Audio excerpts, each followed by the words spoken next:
বিসমিল্লাহির রহমানির রহিম। এত গরম, ছাদে রেগুলার পানি দিতে হচ্ছে, না হয়তো গাছ মরেই যাবে। এত গরম, ঘরেই থাকা যায় না। আবার বাহিরে ছাদ নিচে দিয়েও গরম, গাছের উপরেও গরম, নিচেও গরম, সব দিক দিয়ে গরম। গাছের 12টা বাজতেছে। যদিও একটু ঝাপড়া ঝুপড়া হওয়াতে একটু রোদটা কম লাগে, অল্প অল্প ভিজা আছে। গতকালকে দিয়েছিলাম, শুকায় গেছে। এত তাপ, বাবারে বাবা। বাসায় তো এসি, ফ্যান, আর এখানে তো কিছুই নাই।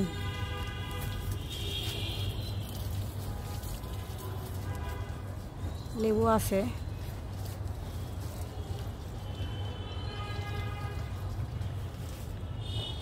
লেবুর অনেক মুকুল আসছিল, সেই তুলনায় লেবু কম হয়েছে। মুকুল বৃষ্টি কম হওয়াতে, ঢাকা তো তেমন বৃষ্টি হয় না, আপনারা জানেন অনেকেই। এই অবস্থা বৃষ্টির জন্য। বিলাতি ধনিয়া পাতা আরো 4টা গাছে আম আসবে। 1টা 2টা 3টা 4টা গাছে আম আসবে। গাছের মধ্যে পেঁয়াজের বাকল দিয়েছি, পেঁয়াজ রসুনের। ওটাও ভালো, মাটির জন্য ভালো। সার হবে, পচে সার হবে পানি দিলে পরে।